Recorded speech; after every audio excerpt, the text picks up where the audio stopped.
नमस्कार विद्यार्थी मित्रांनो, भावी शिक्षक आणि शिक्षिकेंनो, टिप्स फॉर टीईटी मध्ये मी अक्षय विरकर तुम्हा सर्वांचं स्वागत करतो। तर आजच्या या व्हिडिओमध्ये आपण इयत्ता 5वी भाग 2 इतिहास या विषयातील महत्त्वपूर्ण नोट्स बघणार आहोत। इयत्ता 5वीचं जुनं पुस्तक सुद्धा महत्त्वाचं आहे आणि त्याचबरोबर परिसर अभ्यास म्हणून इयत्ता 5वीचं इतिहासाच्या स्वरूपात एक छोटंसं पुस्तक काढलेलं आहे। या पुस्तकामध्ये 10 टॉपिक आहेत। या 10 टॉपिक वरील महत्त्वपूर्ण नोट्स आपण या व्हिडिओच्या माध्यमातून पाहणार आहोत। आणि सर्वप्रथम या नोट्स जर तुम्हाला आवडल्या तर आमच्या चॅनलला नक्की सबस्क्राइब करा। लाल रंगामध्ये सबस्क्राइब बटन आहे ते दाबा, त्यानंतर जी घंटी आहे ती दाबा व नोटिफिकेशन बेल ऑन करा। आणि आणखी एक महत्त्वाची सूचना, जर तुम्हाला अक्षर ओळखू आलं नसेल तर त्याच्या मागे मी आवाज टाकलेला आहे। ज्यांना आवाज ऐकू वाटत नाही, ज्यांना अक्षर ओळख येतं त्यांनी पॉज करून त्या नोट्स रीड करून पुढे जावं। आणि ज्यांना अक्षर ओळख येत नाही त्यांच्यासाठी आवाज टाकलेला आहे, म्हणजे दोघांचेही समाधान मी याच्या माध्यमातून केले आहे। हे प्रत्येक वेळेस सांगावं लागतं, कारण प्रत्येक वेळेस नवीन नवीन बघणारे येतात, त्यासाठी ह्या सूचना द्याव्या लागतात। तर आता आपण डायरेक्ट आणि आणखीन एक सूचना की नोट्स वाचताना ऐकताना स्किप करू नका, कारण जर स्किप केलात तर तुमचे महत्त्वपूर्ण मार्क्स निघून जातील। लाईन टू लाईन ऐका, वेळ देऊन ऐका, लक्ष देऊन ऐका। अरे एक एक मार्क महत्त्वाचा आहे पास होण्यासाठी टीईटीला, तर त्यासाठी प्लीज लाईन टू लाईन लक्षपूर्वक आणि शेवटपर्यंत नोट्स वाचा, ऐका आणि परत परत ऐका। जास्त वेळ लागणार नाही, 1.5 तासामध्ये तुमचं भाग 1 आणि भाग 2 म्हणजे इयत्ता 5वी कव्हर होऊन जातं, जास्त वेळ नाही। तर आता आपण इयत्ता 5वी परिसर अभ्यास भाग 2 च्या नोट्स डायरेक्ट पाहू। आपण असे घडलो परिसर अभ्यास भाग 2 इयत्ता 5वी, याच्यामधील आता आपण ऑब्जेक्टिव्ह पाहू। पहिला टॉपिक आहे इतिहास म्हणजे काय। शालिवाहन शक आणि विक्रम संवत या भारतात प्रचलित असलेल्या या स्थलांतराच्या काळापासून हिजरी या कालगणनेची सुरुवात झाली। भारतातील पारशी समाज उपयोगात आणत असलेल्या कालगणनेच्या पद्धतीला शहेनशाही कालगणना असे म्हटले जाते।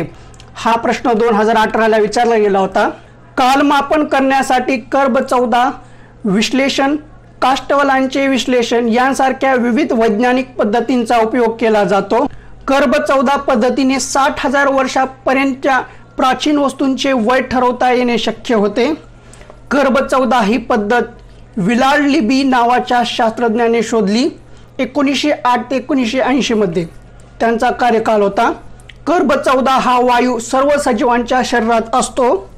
सजीवांच्या मृत्यूनंतर त्यांच्या अवशेषांमधील कर्ब 14 चे प्रमाण घटत जाते।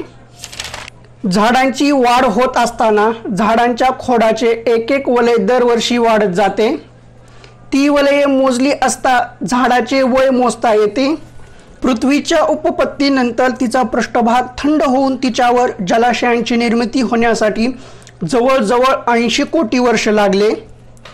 5 नोव्हेंबर 2013 रोजी भारताने अवकाशात मंगळयान पाठवले आणि ही मोहीम 24 सप्टेंबर 2014 रोजी यशस्वी झाली। सस्तन प्राणी अपवाद बदकोच्या प्लॅटिपस या सस्तन प्राण्याच्या आणि मुंगीखाऊ ऑयटर हे प्राणी सस्तन असले तरी अंडी घालतात। मानव सदृश वानर म्हणजे मानवाशी साम्य असणारा मानव, यालाच एप वानर म्हणतात। हा प्रश्न परीक्षेला विचारला गेला होता। इतिहासाचे जनक हेराडोटस चार्ल्स डार्विन 1809 ते 1882। इसवी सन 1859 मध्ये चार्ल्स डार्विन या शास्त्रज्ञाने त्यांच्या on the origin of species म्हणजे प्राण्यांच्या प्रजातीचा उगम या ग्रंथात उत्क्रांतीची संकल्पना मांडली। डार्विनच्या आधी कार्ल लिनस नावाच्या शास्त्रज्ञाने प्राणी जातींचे शास्त्रीय वर्गीकरण करण्याची पद्धत सुरू केली। कार्ल लिनस यांचे मत, शरीर रचनेचा विचार करताना वानरांच्या काही प्रजातींचा आणि मानवांचा काही संबंध असावा असे मत त्याने व्यक्त केले। डार्विनने त्याच्या पहिल्या ग्रंथात उत्क्रांतीच्या प्रक्रियेत वानर आणि मानव यांचा नेमका काय संबंध असू शकतो याविषयी निश्चित मत व्यक्त केले नव्हते। त्यांचा दुसरा ग्रंथ दी डिसेंट ऑफ मॅन म्हणजेच मानवाचे अवतरण 1871 मध्ये, या ग्रंथात मात्र त्याने माणसांना शेपटी नसली। डार्विनचा दुसरा ग्रंथ द डिसेंट ऑफ मॅन मानवाचे अवतरण 1871, या ग्रंथात मात्र त्याने माणसांना शेपटी नसली तरी त्याच्या पाठीच्या कणांचे शेवटचे हाड हे शेपटीचा विशिष्ट भाग आहे। या गोष्टीचे सर्वांकडे लक्ष वेधले। माणसाच्या शरीरात अक्कलदाढेसारख्या आणखी काही अनावश्यक गोष्टी उत्क्रांतीचे निदर्शक असल्याचे त्याने नमूद केले। त्याच्या आधारे आफ्रिकेतल्या जंगलातील गोरिला, चिंपांझी यांसारख्या बिनशेपटीच्या वानरांपासून मानव उत्क्रांत झाला असावा या अनुमानाला त्याने मान्यता दिली। हातांचा कुशलतेने वापर करणाऱ्या मानवाला कुशल मानव म्हणतात। कुशल मानवाचा सर्वप्रथम पुरावा आफ्रिका खंडातील टांझानिया, केनिया येथे लागला। कुशल मानवाचा शोध लुई लिकी होमो हॅबिलिस इम्पॉर्टंट आहे। कुशल मानवाला होमो हॅबिलिस म्हणतात। लॅटिन अर्थ होमोचा मानव, हॅबिलिसचा हातांचा कुशलतेने वापर करणे। कुशल मानव दोन पायांवर उभा राहून चालू। कुशल मानवाचा मेंदू एप वानरापेक्षा अधिक मोठा होता। कुशल मानवाने बनविलेली हत्यारे मोठ्या प्राण्यांची शिकार करण्यास उपयुक्त नव्हती। कुशल मानव खाण्यासाठी पक्ष्यांची अंडी, फळे, कंदमुळे गोळा करत असे। एरेक्टस म्हणजे ताठ उभा राहणारा। होमो इरेक्टसचा मेंदू कुशल मानवाच्या तुलनेत अधिक विकसित होता। होमो इरेक्टस हा समूहाने राहत होता। होमो इरेक्टसच्या काळात पृथ्वीवरील फार मोठा प्रदेश हिममय होता। होमो इरेक्टस हातकुराडीसारखी हत्यारे बनवत असे। आफ्रिका, आशिया आणि युरोप या खंडात ताठकण्याच्या मानवांचे अवशेष आणि त्यासोबतच त्याने बनविलेली हत्यारे मिळाली आहेत। शक्तिशाली मानव प्रामुख्याने गुहांमध्ये वस्ती करत होता। शक्तिशाली मानव दगडांचे गोटे आणि गोटे तासून निघालेले छिलके अशा दोहांपासून वेगवेगळ्या आकाराची हत्यारे बनवत असे। ती लांब हाडांच्या किंवा लाकडाच्या दांड्यावर बसून भाला, कुऱ्हाड इत्यादी शस्त्रे तयार करत असे। शक्तिशाली मानव दगडांच्या छिलक्यांपासून केलेल्या तासण्यांचा उपयोग करत असे। चामड्याचे कपडे वापरत मांसाहारी होता। कठीण लाकडांच्या काट्यांच्या घर्षणातून किंवा गारगुटीचे दगड एकावर एक आपटून ठिणग्या पाडून अग्नी निर्माण करण्याची कला त्याने साधली होती। म्हणजे शक्तिशाली मानवाने तो आगीत आग्न भाजून खात, म्हणजे शक्तिशाली मानव आगीत आग्न भाजून खात। समूहातील एखादा सदस्य मृत झाल्यावर त्याचे दफन करताना शक्तिमान मानव मृत व्यक्तीबरोबरच हत्यारे, प्राण्यांची शिंगे यांसारख्या वस्तू पुरत असे। मृत व्यक्तीच्या अंगाला लाल रंगाची माती चोळत असे। लक्षात घ्या, शक्तिशाली मानव मृत व्यक्तीच्या अंगाला लाल रंगाची माती चोळत असे। शक्तिशाली मानवाचे अवशेष सर्वप्रथम निअँडरथल येथे मिळाले म्हणून त्याला निअँडरथल असे म्हणतात। हा प्रश्न 2017ला विचारला गेला होता। बघा, जशाच्या तसा आहे बघा, म्हणजे नोट्स किती महत्त्वाचे आहेत हे याच्यातून तुम्हाला समजून जाईल। काळाच्या ओघात शक्तिमान मानवाच्या काही समूहांनी आफ्रिकेतून बाहेर पडून युरोप आणि आशिया या खंडापर्यंत स्थलांतर केले। शक्तिशाली मानवापेक्षा अधिक प्रगत असणाऱ्या मानवास बुद्धिमान मानव या नावाने ओळखत जात। परत एकदा, शक्तिशाली मानवापेक्षा अधिक प्रगत असणाऱ्या मानवास बुद्धिमान मानव या नावाने ओळखले जात। शक्तिशाली मानव आणि बुद्धिमान मानव काही काळ युरोपमध्ये बरोबरीने नांदत होते। लक्षात घ्या, शक्तिशाली मानव आणि बुद्धिमान मानव काही काळ युरोपमध्ये बरोबरीने नांदत होते। सुमारे 30,000 वर्षापूर्वी शक्तिमान मानव नष्ट झाला असे कर्ब 14 पद्धतीच्या आधारे सांगितले जाते। होमोसेपियन म्हणजे बुद्धिमान मानव। बुद्धिमान मानवाला युरोपमध्ये क्रोमॅनॉन या नावाने ओळखले जाते। हा प्रश्न परीक्षेत पडला होता। जशाचा तसा आहे। बुद्धिमान मानवाचे अवशेष आफ्रिका, आशिया, युरोप या खंडामध्ये सापडले। बुद्धिमान मानवाजवळ विकसित भाषा पद्धती होती। बुद्धिमान मानव प्रत्यक्ष निरीक्षण आणि कल्पनाशक्तीच्या आधारे चित्र काढू लागला होता। म्हणून त्याला बुद्धिमान मानव हा विचार करणारा मानव असे नाव दिले। परत एकदा, बुद्धिमान मानव प्रत्यक्ष निरीक्षण आणि कल्पनाशक्तीच्या आधारे चित्र काढू लागला होता, म्हणून त्याला बुद्धिमान मानव वा विचार करणारा मानव असे नाव दिले गेले।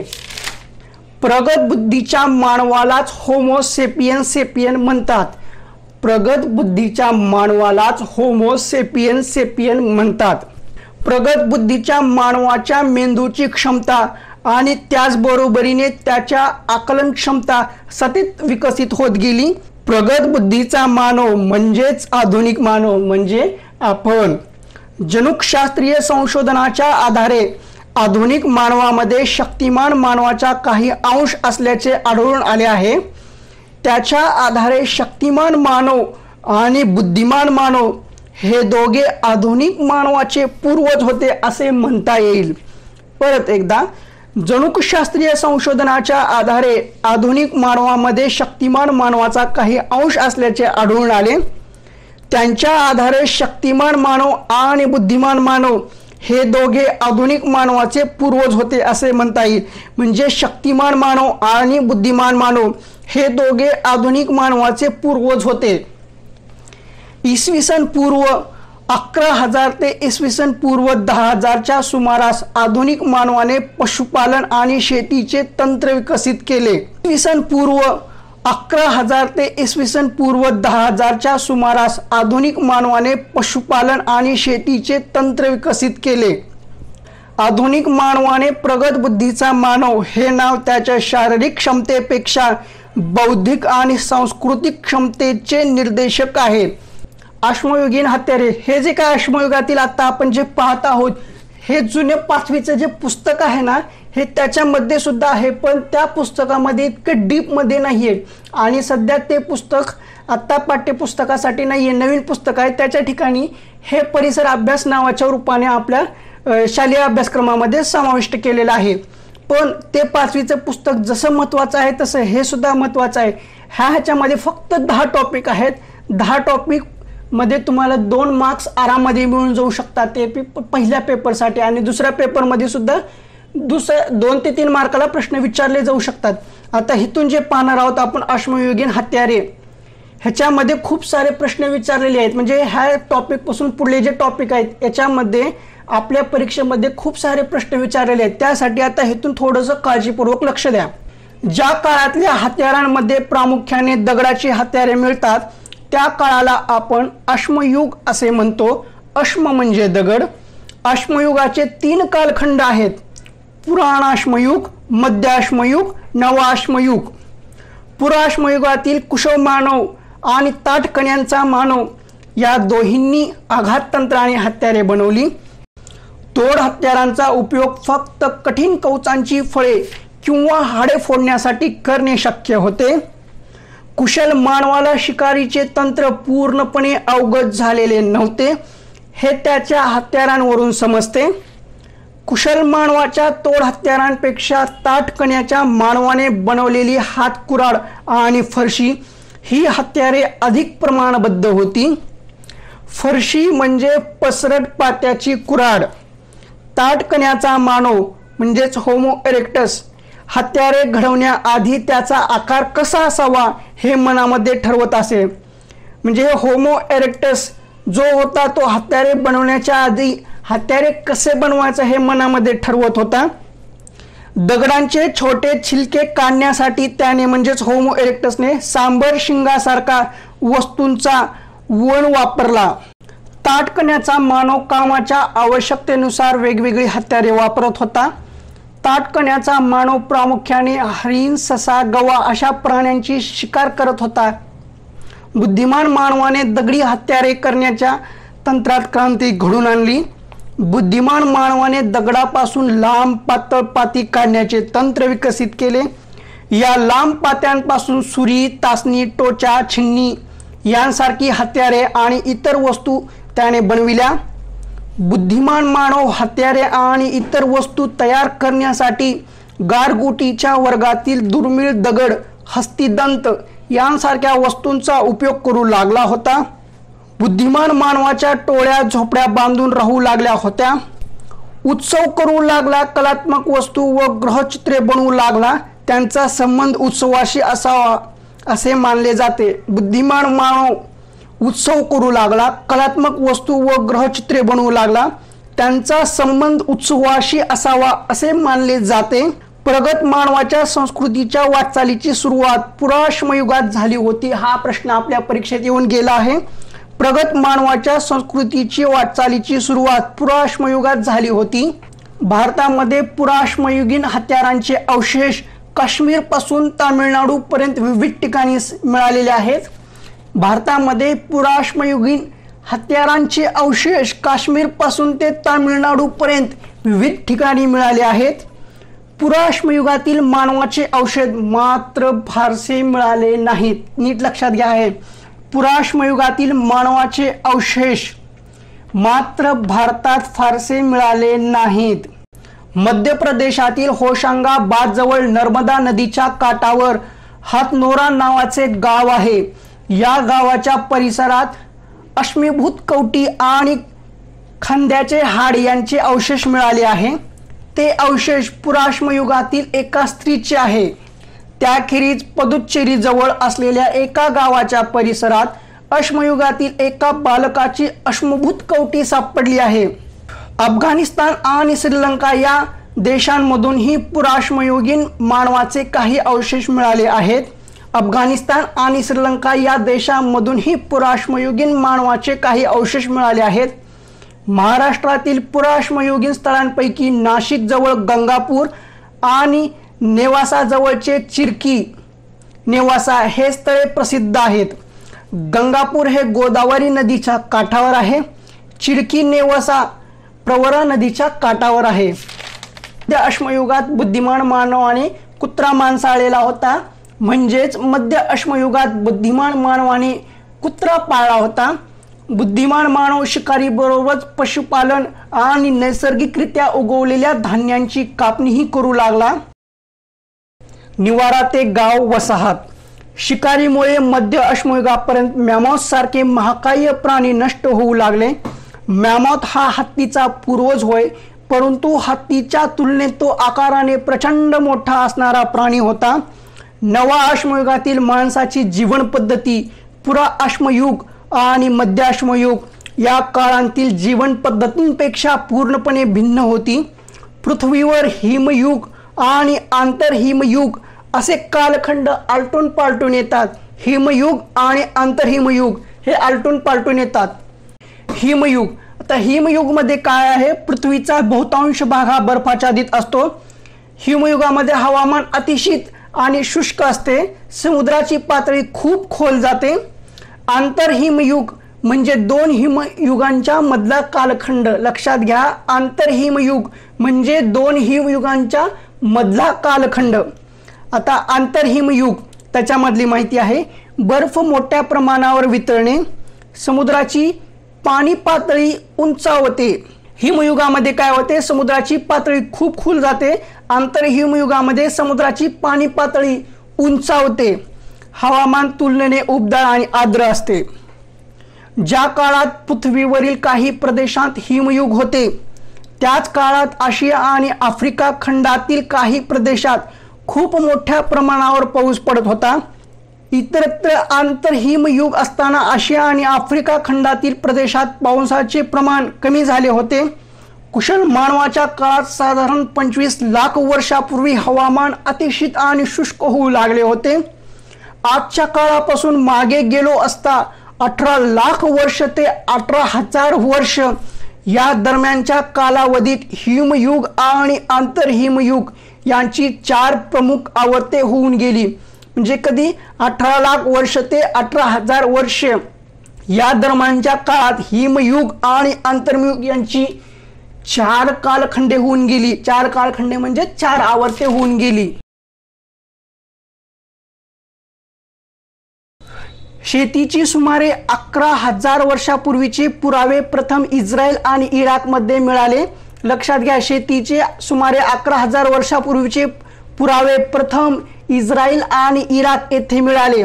नवा अश्मयुगीन काळातील मातीची भांडी आणि मातीच्या वस्तू घरातील स्त्रियांनी हातांनी घडविलेल्या होत्या.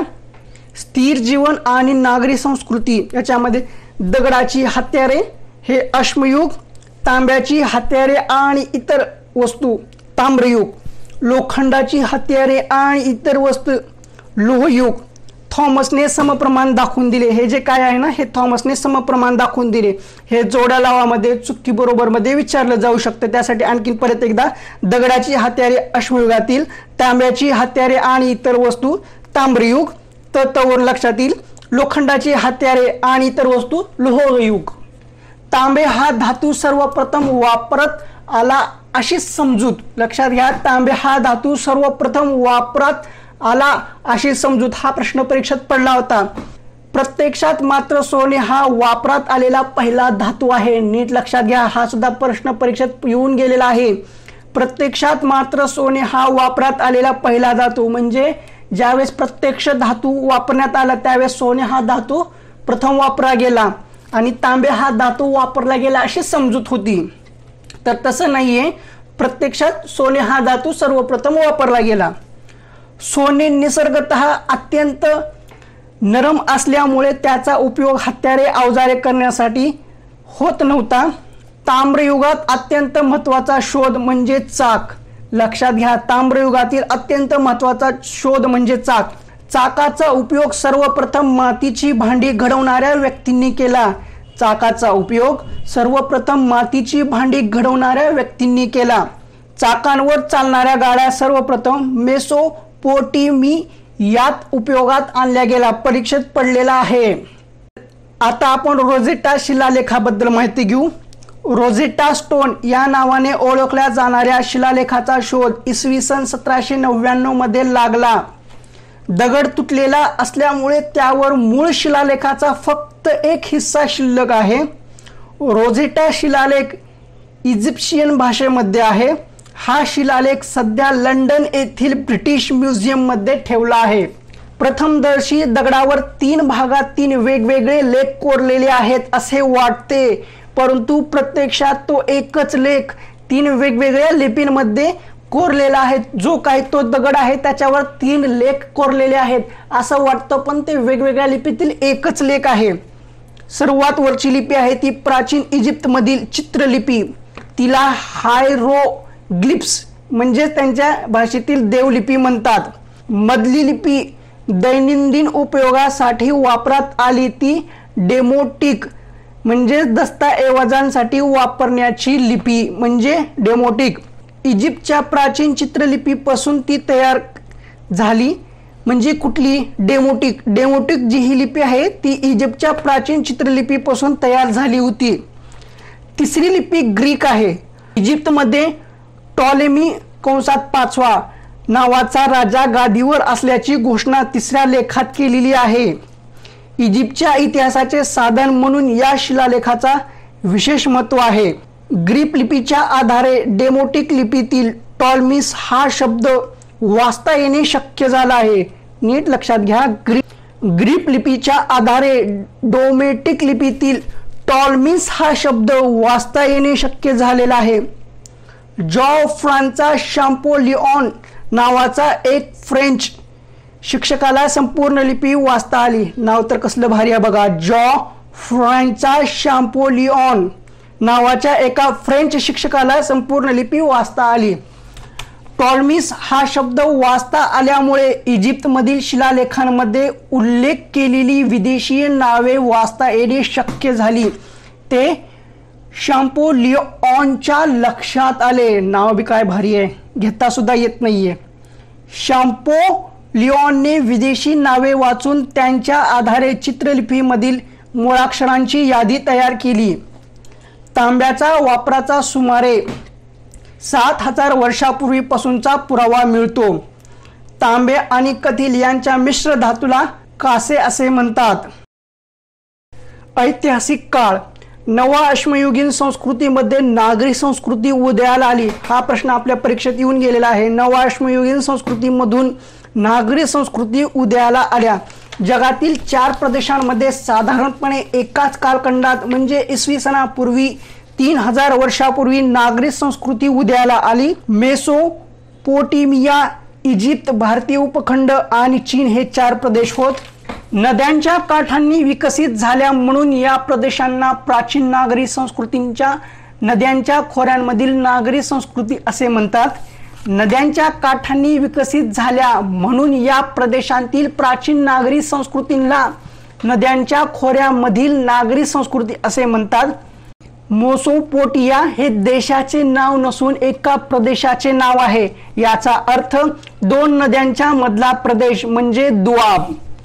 प्राचीन मेसोपोटेमिया टायग्रीस आणि युफ्रेटिस या 2 नद्यांमधील प्रदेश आहे. हा प्रश्न 2018च्या आपल्या टीईटीच्या परीक्षेत पडला होता. परत एकदा लक्षात घ्या. प्राचीन मेसोपोटेमिया टायग्रीस आणि युफ्रेटिस या 2 नद्यांमधील प्रदेश. या 2 नद्या प्राचीन तुर्कस्तान, सिरिया आणि इराक या देशांमधून वाहतात. आता परत हा 2017ला पडलेला प्रश्न, ह्याच्यावरचा 2018ला आणि आता हा 2017ला, म्हणजे हे 2 प्रश्न सलग 2 वर्ष विचारले गेलेले आहेत. मेसोपोटेमियामध्ये ऊर, उरुक, निप्पूर यांसारखी प्राचीन नगरे होती. या नगरांमध्ये अतिशय समृद्ध अशी संस्कृती नांदत होती. 2017ला पडलेला परत एकदा. मेसोपोटेमियामध्ये ऊर, उरुक, निप्पूर यांसारखी प्राचीन नगरे होती. या नगरांमध्ये अतिशय समृद्ध अशी संस्कृती नांदत होती. आता इजिप्त संस्कृतीबद्दल माहिती आहे ते पाहू. आफ्रिका खंडातील उत्तरेला सहारा वाळवंटाच्या पूर्व भागातून नाईल नदी वाहते. तिच्या खोऱ्यात जगातील एक समृद्ध प्राचीन नागरी संस्कृती बहरली, म्हणजेच इजिप्तची प्राचीन संस्कृती.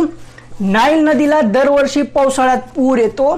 नाईल तिच्या काठांवर जो काळ आणून टाकते, त्यामुळे तिच्या काठाची जमीन अत्यंत सुपीक झाली आहे. नाईल नदी तिच्या काठांवर जो गाळ आणून टाकते, त्यामुळे तिच्या काठाची जमीन अत्यंत सुपीक झालेली आहे. आता चीनबद्दल. चीनमधील होयांगहो नदीच्या खोऱ्यात चीनच्या नागरी संस्कृतीचा विकास झाला. चीनी परंपरेनुसार हुआंग ही या राजाने शेती, पशुपालन, चाकाची वाहने, नौका, वस्त्रे इत्यादींची सुरुवात केली. हुआंगहो नदीचं नाव आहे. तसेच चीनी परंपरेनुसार हुआंग दी या राजाने शेती, पशुपालन, चाकांची वाहने, नौका, वस्त्रे इत्यादींची सुरुवात केली. हुआंगच्या राणीने रेशीम उत्पादन आणि रेशीम रंगवण्याचे तंत्र शोधून काढले. त्या राजाच्या नावावरच त्या नदीचं नाव आहे. चीनमधील लोयांग, बीजिंग आणि चांगान ही शहरे महत्वाची आहेत. चीनचे नाव लय भारी असतात.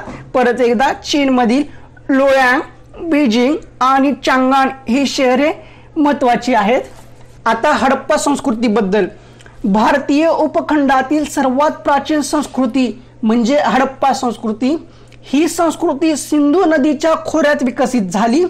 या संस्कृतीचा पंजाबमधील हडप्पा आणि सिंधूमधील मोहनजोदडो ही स्थळे प्रथम उजेडात आली. आता ही स्थळे कुठे आहेत तर पाकिस्तानात आहेत. गुजरातमधील लोथल आणि घोलविरा, राजस्थानमधील कालीबंगल ही संस्कृतीच्या भारतातील काही प्रसिद्ध स्थळे आहेत. आपल्या परीक्षेत येऊन गेलेला आहे. गुजरातमधील लोथल आणि घोलविरा, राजस्थानमधील कालीबंगल ही या संस्कृतीची भारतातील काही प्रसिद्ध स्थळे आहेत. हडप्पा संस्कृतीच्या देवी देवतांची नावे माहीत नसली तरी ते लोक मात्र देवता आणि पशुपती यांची पूजा करत असावेत असे तेथे मिळालेल्या मातीच्या मूर्ती आणि मुद्रा यांच्या आधारे मानले जाते. प्राचीन इजिप्तमध्ये सेनात नावाच्या बुद्धिबळाशी साम्य असलेला सोंगट्या आणि पट घेऊन खेळला जाणारा खेळ लोकप्रिय होता. प्राचीन चीनमध्येही पट आणि सोंगट्या घेऊन खेळण्याचे विविध प्रकार होते. बघा, इजिप्तमध्येही सेनात आणि प्राचीन चीनमध्येही पट आणि सोंगट्यांचे खेळण्याचे प्रकार होते. मेसोपोटेमिया आणि हडप्पा संस्कृतीमध्येही पट आणि सोंगट्यांचे खेळ लोकप्रिय होते. म्हणजे जेवढ्या काही संस्कृती आहेत त्या प्रत्येक संस्कृतीमध्ये सोंगट्यांचे खेळ आणि पट होते. बालाक नावाचे एक तंतुवाद्य मेसोपोटेमियात प्रचलित आहे. लक्षात घ्या, बालाक नावाचे एक तंतुवाद्य आहे ते मेसोपोटेमियात प्रचलित आहे. मेसोपोटेमियातील ऊर या नगराच्या उत्खननात मिळालेले सोन्याचे बालाक. बालाग हे 11 तारांचे वाद्य होय. त्याची उंची साधारणपणे 2.1 मीटर इतकी आहे. याचा काळ इसवी सन पूर्व सुमारे 2650 असा होता. चित्रातील बालाग पुआबी नावाच्या राणीच्या थडग्यातून मिळाले. हे चित्र तुम्हाला त्या पुस्तकाच्या पाठीमागे भेटेल. मेसोपोटेमियात नांदलेल्या नागरी संस्कृतीपैकी 4 महत्त्वाच्या संस्कृती पुढील प्रमाणे आहेत. Sumerian, Akkadian, Babylonian, ॲसेरियन. 4 संस्कृती परत एकदा लक्षात घ्या. Sumerian, Akkadian, Babylonian, Assyrian. इसवी सन पूर्व सुमारे 2350च्या सुमाराला अक्केडचे साम्राज्य उदयाला आले. अक्कडचा सम्राट सार्गन याच्या काळात हडप्पा संस्कृती आणि मेसोपोटेमिया यांच्यातील व्यापार भरभराटीला आला. बॅबिलोनचा राजा हम्मुराबी इसवी सन पूर्व 1792 ते 1750 या काळात होऊन गेला. आपल्या प्रजेला लिखित स्वरूपात सुव्यवस्थित कायदा देणारा हा जगातील पहिला राजा. बॅबिलोनचा राजा हम्मुराबी. नाव पण खूप विचित्र आहेत. प्राचीन इजिप्तमधील लोकांना साध्य केलेल्या गोष्टींपैकी विशिष्ट गोष्ट म्हणजे त्यांचे वास्तुरचनेचे शास्त्र. तेथील पिरामिड आणि मंदिर यांच्या भव्यतेवरून त्यांची साक्ष पटते. इमारती बांधण्यासाठी प्रामुख्याने मातीच्या कच्च्या विटा आणि दगड यांचा वापर केला. गणित, वैद्यक, सिंचन पद्धती या क्षेत्रांमध्ये त्यांनी खूप प्रगती केली होती. तेथे उत्तम जहाजे बांधली जात. निळ्या रंगाची झिली दिलेल्या मातीच्या वस्तूंचे उत्पादन, पपायरस नावाच्या वनस्पतीपासून कागद बनवण्याची कला अशा क्षेत्रांमध्ये तेथे विशेष प्रगती झाली होती. हडप्पा आणि मोहनजोदडो या दोन्ही स्थळांचे उत्खनन इसवी सन 1921 ते 22 मध्ये सुरू झाले. तर मित्रांनो, तुम्हाला ह्या नोट्स कशा वाटल्या त्या कमेंट बॉक्स मध्ये नक्की सांगा. आणि मी प्रत्येक ठिकाणी असं नमूद केले, ज्या ज्या ठिकाणी महत्त्वपूर्ण गोष्टी होत्या त्या डबल सांगितलेल्या आहेत. आणि जेव्हा जेव्हा परीक्षेमध्ये पडलेलं आहे ते सुद्धा सांगितलेलं आहे. जर तुम्हाला विश्वास बसत नसेल तर पेपर घ्यायचा आणि बघायच्या माझ्या नोट्स. त्याच्यामधल्या ह्याच्यामध्ये आहे का जशाच तशा नोट्स मधील प्रश्न परीक्षेमध्ये पडलेले होते, आलेले होते. त्यासाठी हा नोट्स किती महत्त्वपूर्ण आहेत ही गोष्ट लक्षात ठेवा. गोष्टी लक्षात ठेवून नोट्स वाचा, ऐका, पाठ करा. जास्त वेळ नाही, 1 तासामध्ये तुमचा इयत्ता 5वी परिसर अभ्यास भाग 2 संपून जातो. आणि भाग 1 तर अर्ध्या तासामध्ये संपला होता, तर 1.5 तासामध्ये तुमचं इयत्ता 5वी संपून जातं. इतकी छोटीशी गोष्ट आहे. भाग 1 आणि भाग 2 परिसर अभ्यास केला तर तुम्हाला 3 ते 4 मार्क्स आरामामध्ये मिळतात. आणि जर तुम्हाला नोट्स आवडल्या असतील, अगदी प्रामाणिकपणे जर तुम्हाला नोट्स आवडल्या असतील, त्या नोट्सचा तुम्हाला फायदा होत असेल तरच माझ्या चॅनलला सबस्क्राईब करा. लाल रंगामध्ये सबस्क्राईब बटन आहे ते दाबा. त्यानंतरची घंटी येईल ती सुद्धा दाबा. त्याच्यानंतर ऑल नोटिफिकेशन सिलेक्ट करा. कारण याच्यानंतरचे असे असंख्य व्हिडिओ तुम्हाला भेटतील, त्याचा लाभ तुम्ही घ्यावा यासाठी सबस्क्राईब करा. आणि जर तुम्हाला माझ्या नोट्स आवडल्या नसतील तर तुम्ही अनसबस्क्राईब सुद्धा करू शकता.